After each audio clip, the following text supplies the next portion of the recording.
Hey, so welcome. Today we're going to talk about the red knockout. I want to make sure that everyone can hear me before we get going. If you can, please do me a favor and go to chat and let me know that you can hear me and that you're excited to learn about the red knockout. Hey, there we go. We got people who can hear us. Woohoo. All right. Yeah. Lots of folks too. Great. Good. I'm really excited too. So welcome to this presentation on the red knockout. Once again, I'm Dan Passarelli. I have the honor of filling in for Tony because he's got great stuff going on in his life and hanging with the new family member. And so I am going to share with you this strategy that I use. Among other strategies, this one is in particular a momentum-based trading strategy. And it's one that I and our other coach, John Kamisic, developed together. And I think you're going to like it. Now, before we get started, I need to point out that options are not for everyone. And you should read characteristics and risks of standardized options before trading. Get a copy of that by calling 1-888-OPTIONS. Okay, so when it comes to momentum trading, momentum trading is I won't say a system because there's a lot of systems beneath that category of trading. Let's call it a category of trading. That literally thousands and thousands of traders have used over the years to presumably make, collectively millions of dollars, tens of millions of dollars maybe, right? It's a very, very popular strategy, and sometimes people struggle with it. The late Henry Ford once said, "Whether you think you can or you think you can't, you're right." And I really love that phrase. I think that's a great thing to keep in the back or sometimes in the front of your mind, whether you're a trader or whether you're trying anything. And so together, we're going to talk about this momentum-based trading strategy. And you know what? After we're done here, you're going to be able to do it. You can.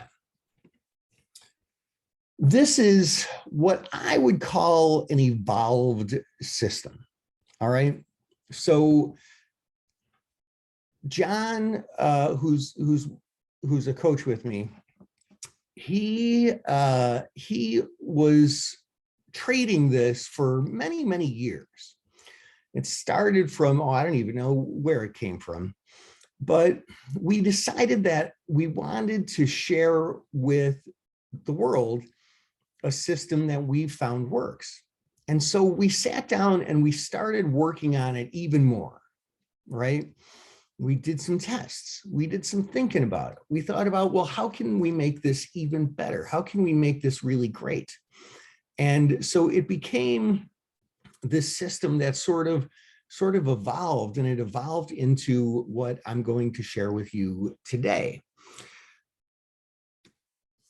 The red knockout is a momentum trading strategy that can lead to potentially outsized profits. It's a very simple 4-part chart pattern. It's really easy to identify, and the profit targets are easily set. In fact, they're sort of baked in to the system itself. Now I'm going to share with you the 4-part setup of the red knockout, and then we're going to go over them in great detail. Somebody's got a question here. Where and when will the recording, you know what, Bob, and anybody else who has this question, if you're wondering when and where to find the recording, that would be a great question to send in to the good folks at OptionsPlay, because they sort of handle all that. I am just here to share it with you and explain it and answer any questions people have, but it is being recorded. And so the good folks at OptionsPlay will be able to help you find that. And that said, what I like to do during my presentations is I prefer to hold all questions to the end. I'm not sure if that's customary or not, but I find that the presentations go really smoothly that way and we don't get any distractions. That said, if you have questions, I am going to stay until the end and answer every single one of those darn things.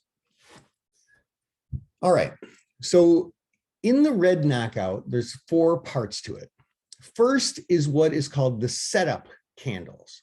And that is 3 or more green candles that make up what is called the green run. All right. Second comes the eponymous candle here, the red knockout candle, RKO for short. And that is a red candle with a smaller body than each of the candles, the green candles in the green run. Third is the trigger candle. The trigger candle is a green candle that takes out the red candle's high on higher volume. And then fourth is the confirmation candle, and that is a candle that opens above the high of the RKO candle and signals the trade entry. So now let's break each of those down. First, the setup candles, also known as the green run. So like I said, this is 3 or more consecutive green up day candles. Now that is a really important distinction here, okay? For those of you who are either new to technical analysis and Japanese candle reading, or maybe you're not new to it, but you never really thought about this. There's a difference between just a green candle and an upday candle, right? You guys know what I'm talking about? A green candle is a candle where the current price or the close is higher than where it opened. So like here, the stock opened here and it closed here. During the day, it got to a high of this and a low of this. These are called the wicks, but it's green because it closed higher than where it opened. But if you notice, and actually, I didn't really plan this, but this is coincidentally a really good candle to be using. It's green, but look, it's a down day, right? It's down, like it opened at a lower price than where this one closed. And by the time it closed, it still closed at a lower price than where this one was. So it's green, it's a down day from here, but that's okay. That's the first candle in the sequence. So it doesn't matter if it's down from the previous. In fact, there is some evidence that it actually works a little bit better if it follows a little bit of a down pullback. So anyway, we start out with green candle number 1. The next one is also a green candle. It closed higher than it opened, and it closed higher than yesterday's close. So it's green and it's an up day. The third one is green, right? Closed higher than where it opened, and it closed higher than yesterday's close. So we've got these 3 candles. This is known as the green run. Has everybody got that? Is that pretty simple and straightforward? Let me know in chat. That's pretty simple and straightforward. Julie's asking what period. Somebody else said what time frames. This works in all time frames. Right now, I'm looking at daily candles, but it does work in all time frames. All right, everybody's got it. You guys are awesome. You guys are doing great. Next is the red knockout candle, also called the RKO. And this is a red candle immediately following the green run, but with a smaller body than each of the previous green candles. And so easily identified because it is red. And so red means that it closed at a lower price than where it opened. Now notice this also happens to have closed below where yesterday's close was. That actually doesn't matter either way. In fact, I would say they actually work a little bit better if they gap higher and then pull back a little bit. And notice that the body of this candle, which is like the fat part, not the wicks, it's smaller than this one, it's smaller than this one, and it's just slightly smaller than this one. Next comes the trigger candle. This is a green candle that takes out the high of the RKO candle. So green, easily identified, and all it means is that the close is higher than the open. Gerald, I'm going to get to you in a second. Remember, I want to hold questions until the end. I'll let them stack up. If you have questions, put it in Q&A as opposed to chat. But again, I'm going to answer them at the end. So it's easily identified because, well, you know, it's green. And when I say takes out the high of the RKO, that means that it closes higher than the high of this wick, which it did. Okay, so far so good. Now we call this the trigger candle because it's sort of triggering the potential trade. We'll talk more about that soon. And then finally is the confirmation candle. This is a candle that opens above the high of the RKO and signals trade entry. It can be green, it can be red, it doesn't matter. By the time we get to the confirmation candle, the trade setup is confirmed, and that's a green light. Okay. So I want to go through some examples here. This is a charter, and this is the first green candle in the green run right here, right? And then that is followed by another two. Remember, we need 3 or more. And that is followed by the red knockout candle, which is red, and the body is smaller than each of the 3 green ones. And that is followed by the trigger candle, which is followed by the confirmation candle. I want to kind of pause here and talk about sort of the big picture. Like, what exactly are we talking about here, right? Why is this potentially a good setup? Well, it's potentially a good setup because here's the concept. It's a momentum trade, and the momentum trade in and of itself is like this slight run, right? This slight like uptrend, very short uptrend. And what happens is it takes a little breather one day, right?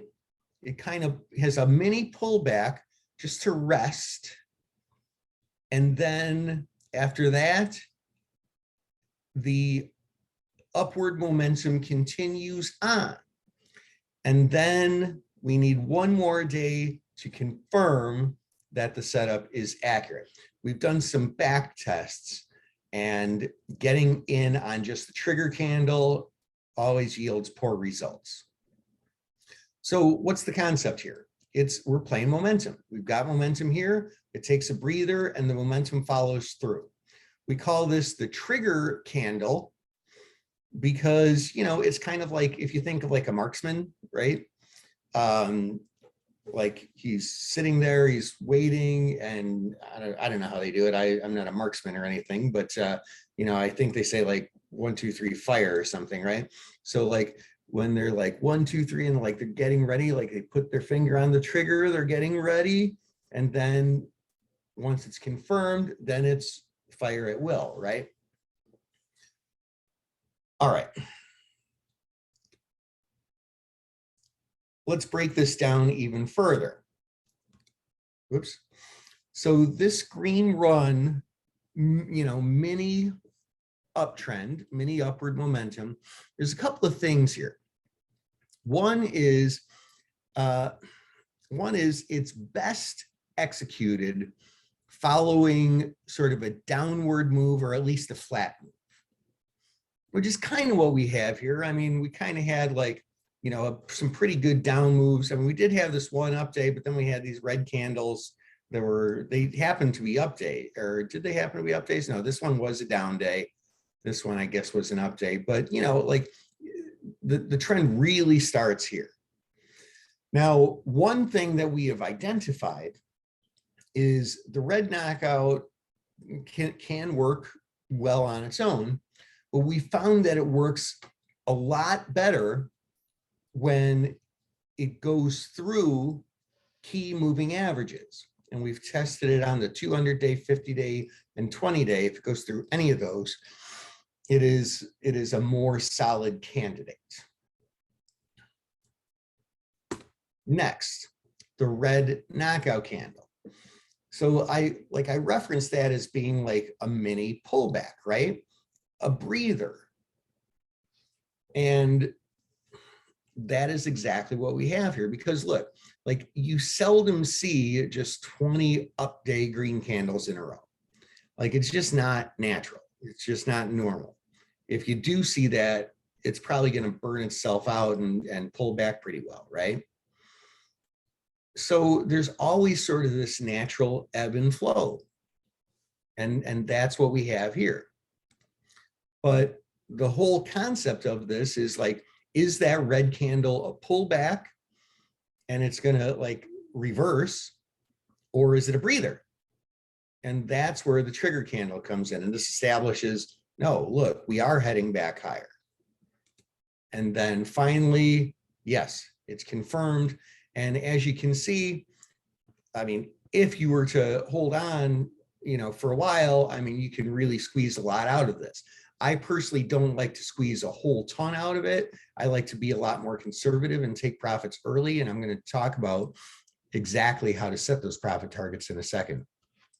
Now, okay, hold on a second. I see all these things under questions here.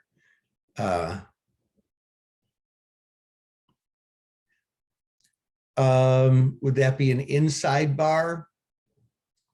No, it's not necessarily an inside bar. And I did say that I was going to hold all questions, but I figure that like we kind of went through the whole thing. I figure right now might be a good time just to make sure everybody's on the same page, but don't start sending a million questions. If you have something extremely specific and urgent, it's okay, but I'm going to hold the bulk of the questions till later. So no, it's not necessarily an inside bar. Tony says, does the green run have to be on an uptrend? Well, I mean, yeah, by definition it is, right? If they're green up day candles, it is a mini uptrend just by definition. And somebody asked earlier, would this work on all time frames? That answer is yes, this does work on all time frames. Can you tell us how to scan? BB, I'll get to that stuff later. The trend is your friend up and away. Yes, indeed. Okay. Okay. All the other questions I'm going to hold because they're going to be in the presentation. So here's another example in Rio. Does anyone see, by the way, a red knockout here? Anybody see a red knockout here? Let's take a look. How about right there? Right, there's a candle. Goes all the way up to here. This is a 3-candle green run, followed by the red knockout, followed by the trigger candle, followed by the confirmation candle. Now look, in this case, the confirmation candle is red, and that's okay. Now we do like to get in on the open on confirmation day. So if the candle ends up being red, we would have a little bit of a temporary loss here. I mean, some of these trades will end up losing. I'll talk about how to manage them in a second. But you know, sometimes you buy right on the open of confirmation day, and it pulls back a little bit, and that's okay. Like that happens all the time, right? Anybody who's been trading for a while knows that, you know, you shouldn't expect as soon as I make a trade, it's instantaneously gonna go exactly my way. So this is a trade that can go, you can hold anywhere from intraday, get out later in the day, to several days later, you know, maybe even 10 days later. And as you can see, if you did hold it for 10 days, you would have done really well. Okay. Now, like I said, I don't like to hold this for that long, because here's the thing, we're going to be trading this with options specifically by buying calls. We'll talk about the specifics on that in a second. And what is one thing that we know about buying any option is that they decay in value and we have time working against us.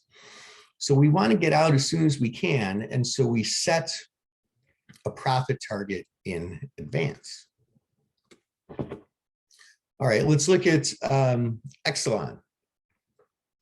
Does anyone see a red knockout setup here? Let's see here. Where could it be? How about right there?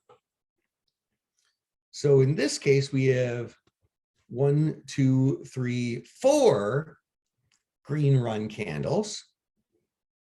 And then we have our classic red knockout, smaller body than all the other ones. And then we have a trigger candle, which is green and takes out the high of the red knockout. And then we finally have our confirmation and it's go time. Here's one where if you got in on the open, there is a wick underneath that. So it did pull back at some point during the day, but it ended up closing higher and you're in good shape. By the end of the day, you'd be sitting on a little bit of a profit here, not much. And then the following day and the following day and the following day, we see some really good activity and we could have got out right about there is where our system would have dictated we get out. I'd love to tell you, no, you could sell at exactly $46.37, the high of the day, but we all know that that's not realistic. That's never our goal with trading anything. Our goal is to take money consistently from the market, and that's how we would do that. Okay, let's look at one more example here. So this is AT&T, right? Do we see a red knockout here? This is kind of fun, isn't it? See how easy it is to identify these things. Does anyone see a red knockout anywhere? How about right, ready? There, all the way to the left there. So this is an interesting one. Got that one, 4 candle green run. We got the red knockout, but then see, this is not really perfect. This actually ends up being a little bit of a failure. Why? Because when we get a trigger candle that just really busts out super much higher, what happens is it can burn itself out. And in a moment, I'm going to show you how to set the profit target. And my rule is if it goes through the profit target, we don't even trigger the trade. So there wouldn't actually, there wouldn't actually even be a confirmation candle. Now I stole my own thunder because I hit the button when I shouldn't have. Does anybody see another one of these things? Well, maybe kind of here. This is not really an exactly perfect one, but you kind of get the picture. Now, let me ask a question. Post this in chat, not questions. Post this in chat, if you will. Oops. How many people think that you can easily identify these red knockouts? Nicholas says yes. Tony, P, Carlos, Susie. Okay, everybody. Why can the confirmation candle be red? It can. I mean, why can't it be red, right? It can be red because, like, as long as it doesn't pull back too much, then that's okay. I mean, if we see a very big down red candle, then we don't want that. But a live example would be great. I don't have my platform open. I'm actually traveling right now. I'm in beautiful sunny Las Vegas in my hotel room, very glamorous, doing webinars in your hotel room, but that's what I'm doing right now. And so I don't have multiple screens, and so I'm not really able to do that. But I'm glad to answer any other questions. Again, we're going to hold them, but Ken has the exact right idea. He says, practice to be better, right? The more practice you get doing this, the better you're going to get at this. So very, very good, Ken. That's exactly what I'm talking about. Jay, you're in Vegas too? Yeah, all right. So cool, man. This is going to meet my friend who just busted out of the World Series of Poker. So anyway, look at this. Here's the math on how we calculate our price targets and our haircuts. So for the price targets, we're going to do this. What we expect, and here, let me go back here for a second. What we expect, let's look at this one. You see this green run here? If we take the bottom of this green run to the top of the green run, after the breather, the red knockout, we expect that distance to repeat itself from the close of the red knockout. So basically up to where I drew this line here. So that's what we expect. Okay, we expect it to repeat itself.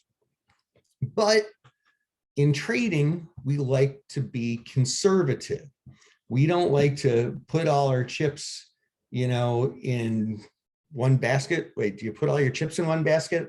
I don't know. Maybe if you go out for tacos, you do. I'm mixing some metaphors here. We don't like to put all our eggs in one basket. And so we want to be a little bit more conservative. So instead of waiting for the whole green run to replay itself, we only want to wait for 75% of that move to happen. We call that a haircut. We're going to haircut off 25% of that green run. We're only going to try and capture profit on 75% of it, right? I'm going to show you the math on this in a second. The way we calculate it is we take the low of the first green run setup candle, and we subtract that from the high of the last green run setup candle, and then multiply that stock move by 0.75, 75%. That's the haircut. And we add that to the high of the RKO candle. So that is where we set our profit target. And then we also set a stop loss. The stop loss is 25% of the call, although I've also worked with, and I've been moving towards using 50% for a stop. And the real answer to which one of these is better is whatever fits your risk tolerance. I would say that since doing this, I have moved to 50% of the value of the option. And so notice, like, this is kind of interesting for those of you who like a lot of folks have questions about management and like what do I use and all that kind of thing, you know, with any trading strategy. And anyone who has those questions is asking the right questions, because management is the most important part of the trade. Management is what makes money.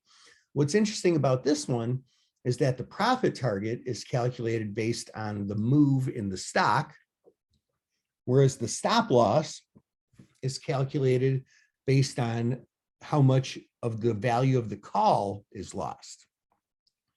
Subtle but important distinction. So here's how we calculate this, right? We take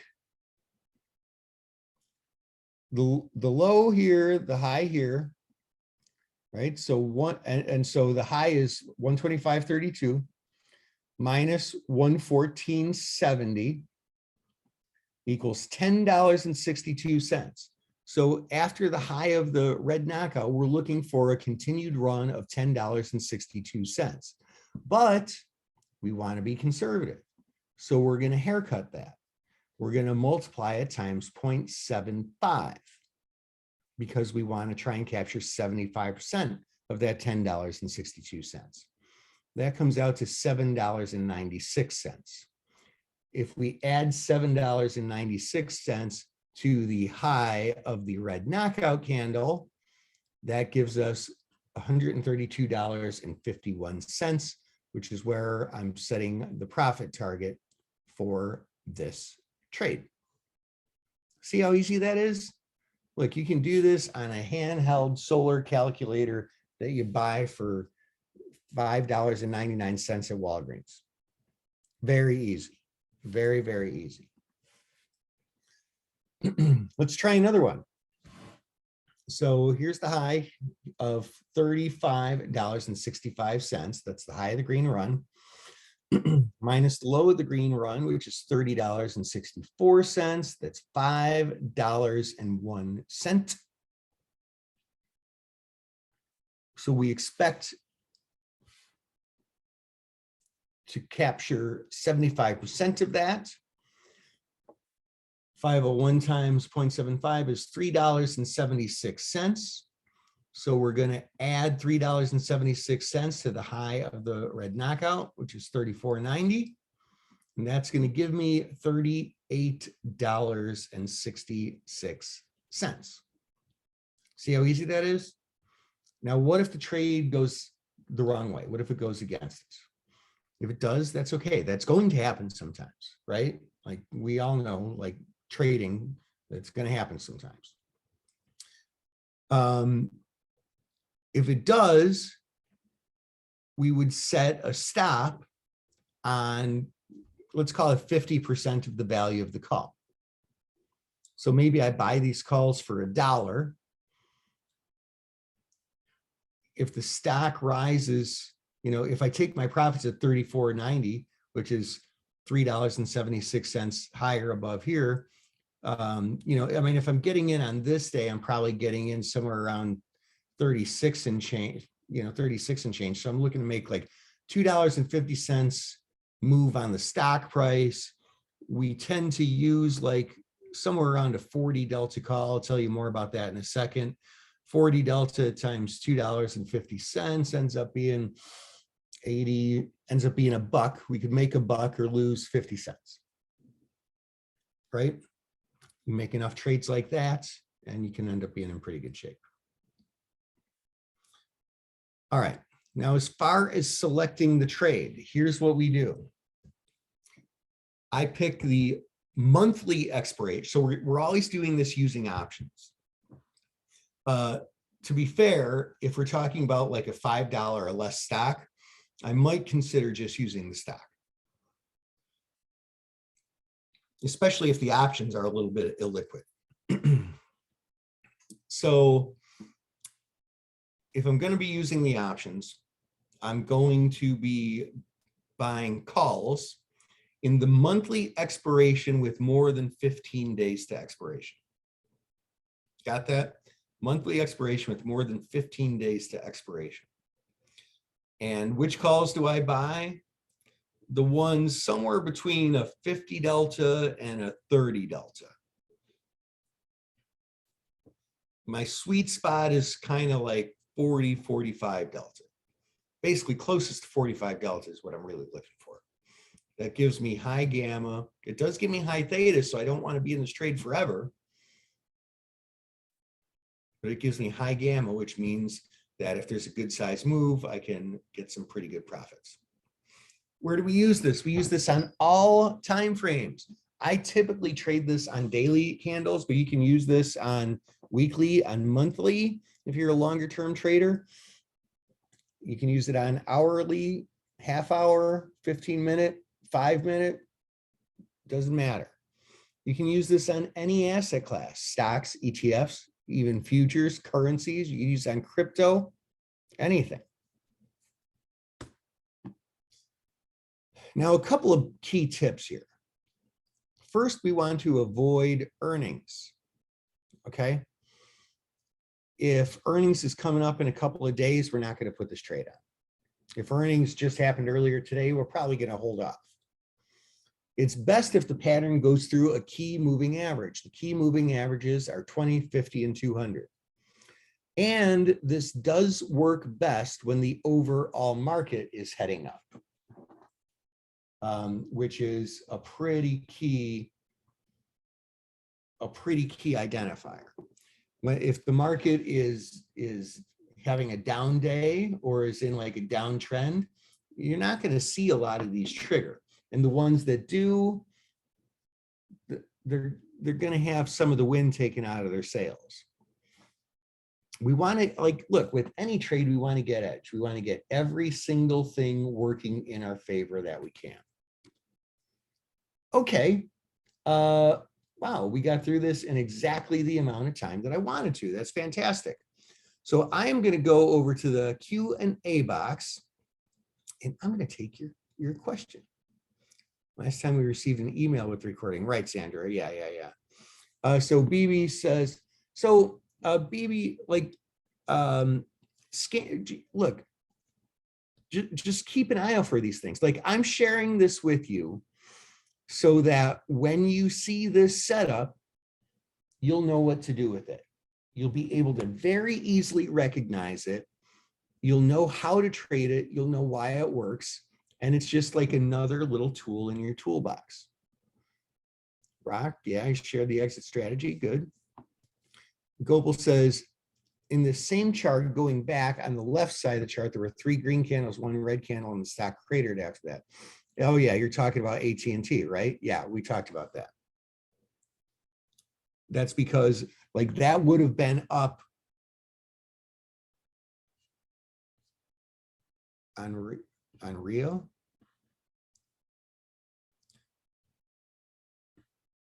Well, oh, the chart was on Charter.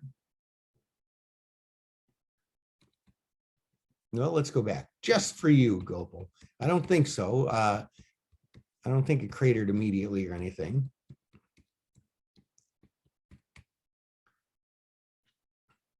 What, are you trying to gaslight me over here, man? The stock did not crater. Don't be tricking me. Don't be like, don't be doing that. You're gonna have a mutiny on your hands. People are gonna come after you. All right. So look, we went through all these examples. Like let's maybe not nitpick on specific charts or anything like that, but let's make sure that everybody leaves here today with the concept and understanding how this all works. All right. How does volume impact this theory? Right. So I've experimented a little bit with this. I like to see strong volume on the trigger candle so that there's some conviction.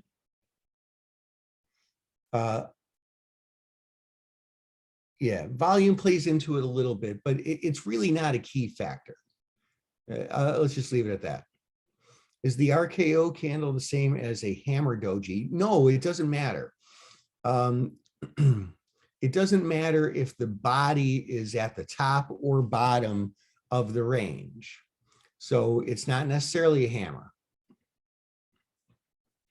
What about the 4th green candle?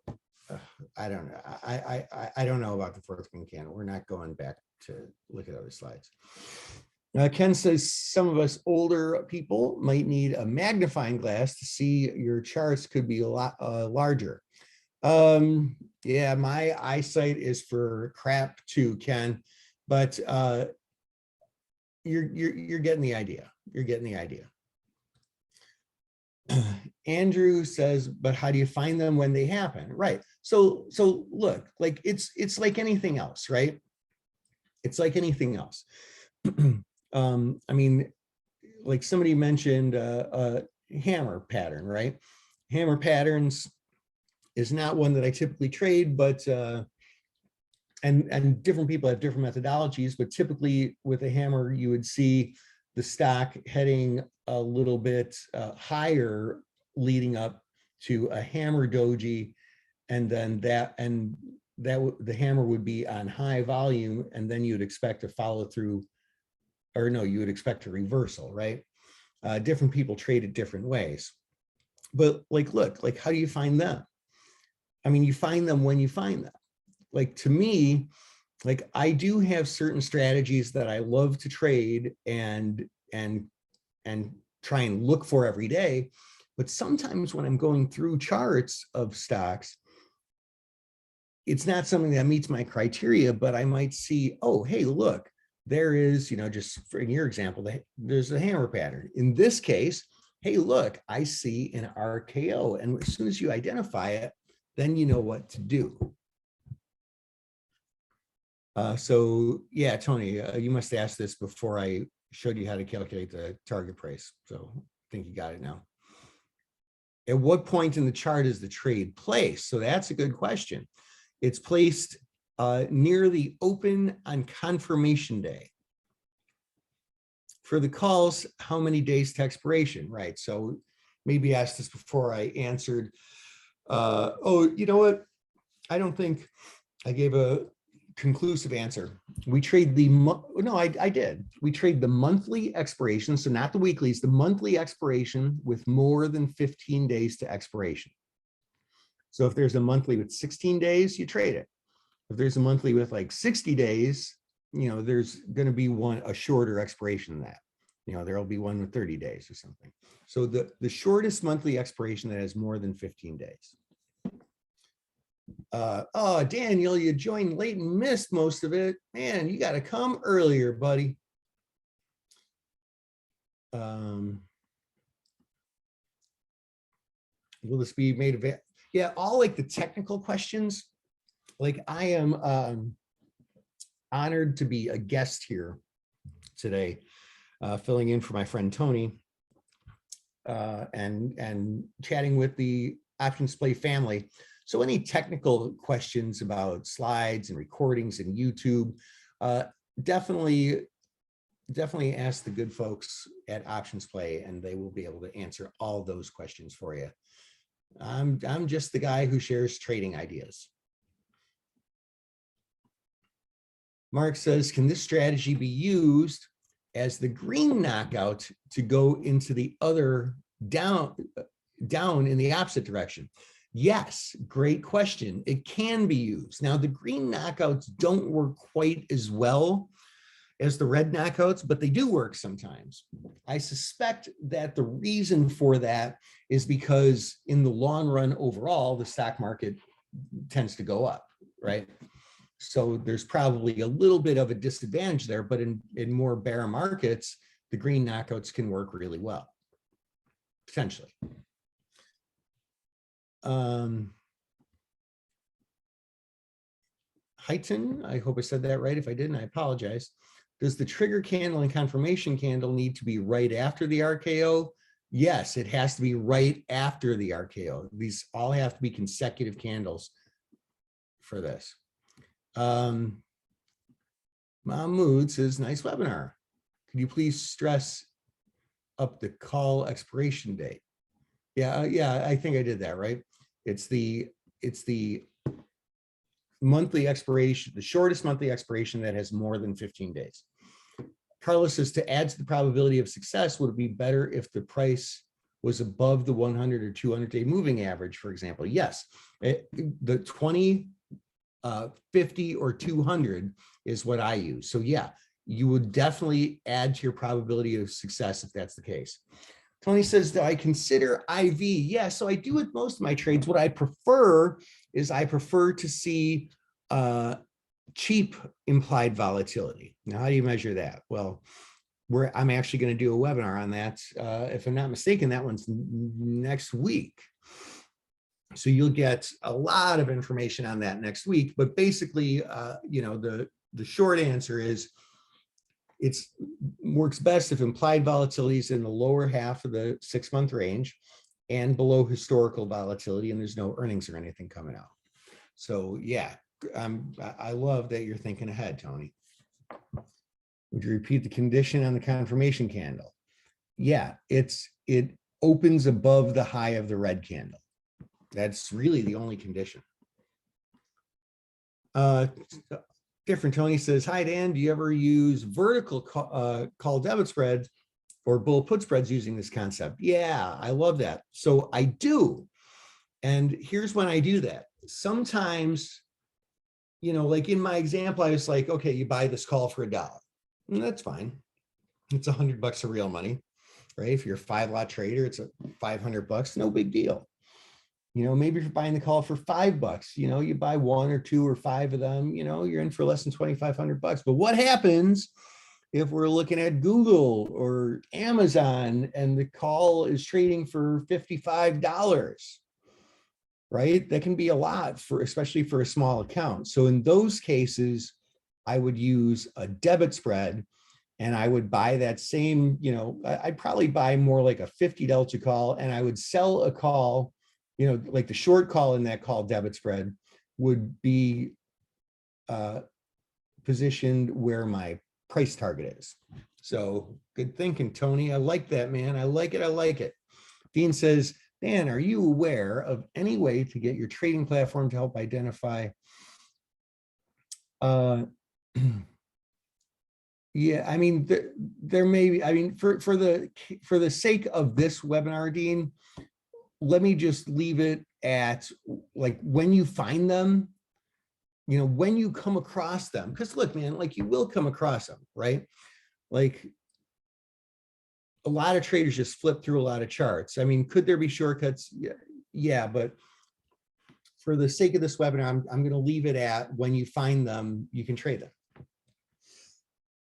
Stop loss and lightly traded out. Yeah. Oh, Robert, that's a great point here. Robert says stop losses on lightly traded options are dangerous. We always want to trade liquid options. And by that, one of the best measurements for that is if the offer is no more than 10% higher than the bid.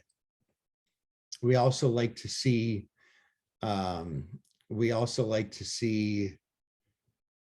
you know, some open interest involved there. What is gaslighting? That's when somebody like says to you something about yourself that's not true to make you think you're crazy. Okay. Please bring up my setup slide again. You know what? Like I've got so many animations in this. I'd prefer not to go back, Tony, if that's okay. Zulfikar, I'm sorry, I probably butchered that name and I really apologize. But it says, does it work in bearish situations with the opposite candle? Yeah, and that would be called the green knockout. Again, those don't work as well, but in bearish markets, they can. How does implied volatility? Yeah, so I answered that one about implied volatility. Good questions. Russ says, would you repeat okay, I just did that. Good question. Arvin says, can we use the strategy when selling a put?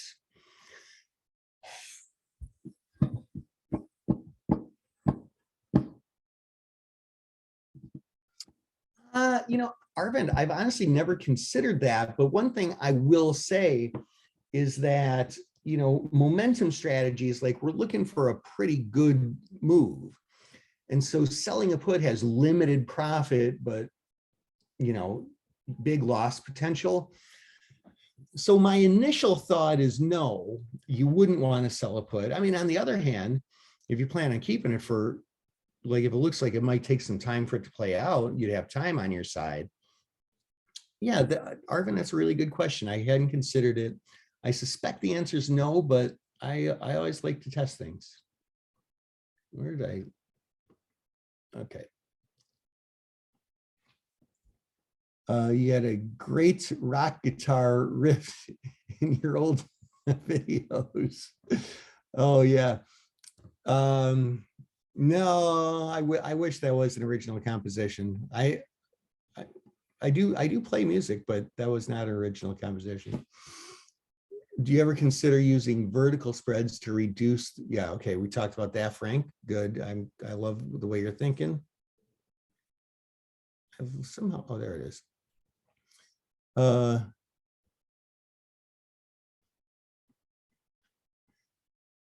Great presentation. Oh, well, thank you, sir. I appreciate that.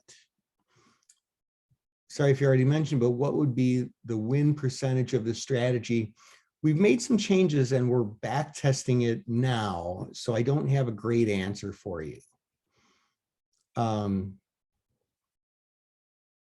mean, the original back testing that we did was, I forget what it was.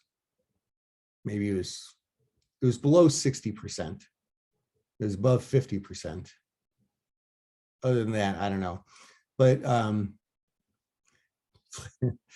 play some crap. I lost like $250 playing craps last night. I like craps. I like craps and blackjack. Those are my two games.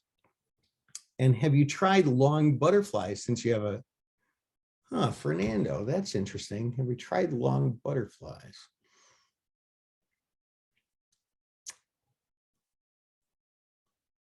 I have not. Well, who knows? Maybe we can look at that. Thanks for the thought. No, I haven't. Are you able to move around freely in Las Vegas, travel restrictions? Yeah. You know, I mean, if you're indoors, you wear a mask, but yeah, you know, outside of that, it's fairly normal. Do you place the trade on the day of confirmation day? Yep, I sure do, Charles. How long has it been since you started using this strategy? A few months. Dean says, Dan, FYI, regarding the stop loss point made about thinly traded stocks, the OptionsPlay Hub offers members a daily liquidity and IV rankings report, which provides a list of the most liquid stocks against which trade options. Yeah. You know what? Yeah, I totally spaced. That's a great idea. You know, I mean, I have my own little rules, like the offer should not be more than 10% greater than the bid. And it's good to see, you know, some good open interest, but that's pretty vague. So yeah, definitely use the daily liquidity service that that OptionsPlay has, and that'll circumvent, you know, like there's your list right there. All right, let's see. I do see some things in chat here. I'm buying just out of the money. All right, I think I pretty much covered everything. Well, thanks for spending your time with me. I hope you found that helpful, truly and sincerely. I love sharing things with other traders to help make your trading better. And if there's, you know, anything I can share with you, you can follow me on Twitter, Instagram, hit me up there. And all that said, thanks for spending your time with me. And I sincerely hope that that was helpful. Have a great rest of your day, folks. Bye.